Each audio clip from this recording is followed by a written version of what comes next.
My artwork gives me emotional clarity, gives me peace, gives me a lot of challenges. I am a student. I'm always learning. And this was something I didn't know I knew how to do. And every time I do something, I learn a new little piece of the art conversation, of artistic technique. I love that. I love that it makes me learn.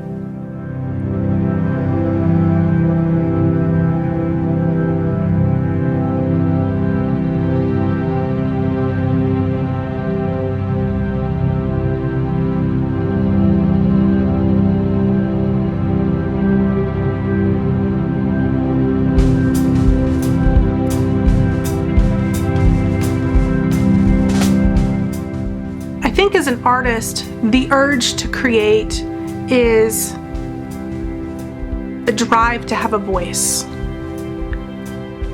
That to me is common across all groups of people, the desire to have voice.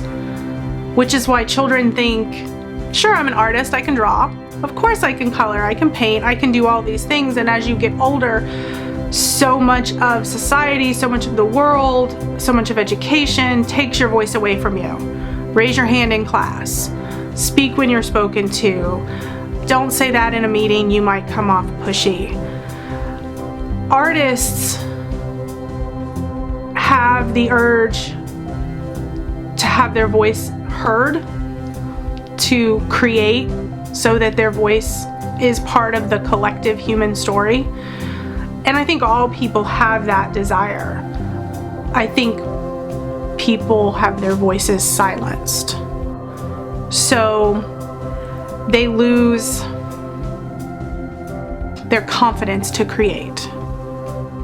But I think the urge to create is still there.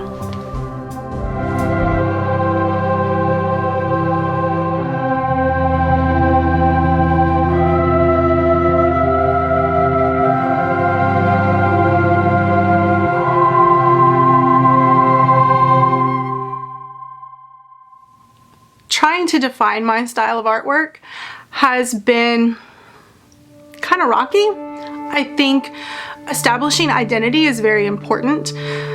So style for an artist is part of that artistic identity, and I wanted to know where I fit in the scheme of art and look at who was producing artwork in the same vein and with the same intentionalities that I had.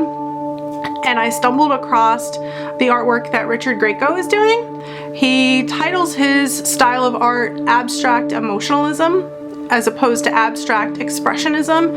And I feel like abstract emotionalism fits much better with what I'm doing, because my artwork is about capturing the fabric and the textures and the light in your memories and your emotions from your past, so that you can put a finger on that context of where you were, what you were doing, what was making sense to you, and how you felt in the moment.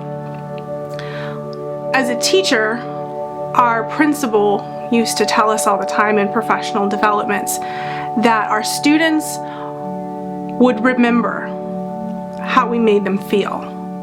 In 15 years, they would forget the best math lesson in the world, but they would never forget how you made them feel. And I think that's part of what I capture in my art.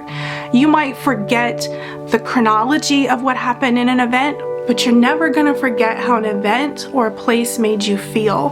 That light and that texture and that three-dimensional space that you were in.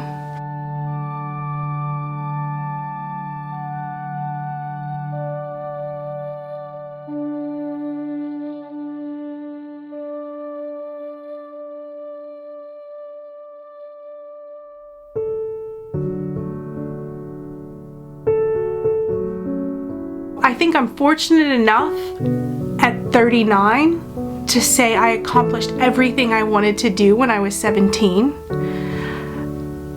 So now, looking at 40, that notion of what is a life well lived is really more about personal growth and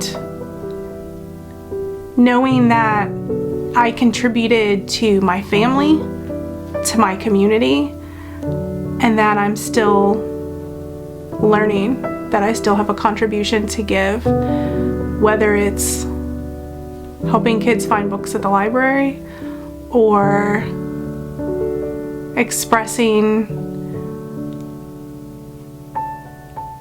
emotions on a canvas. It's contribution to the world around me.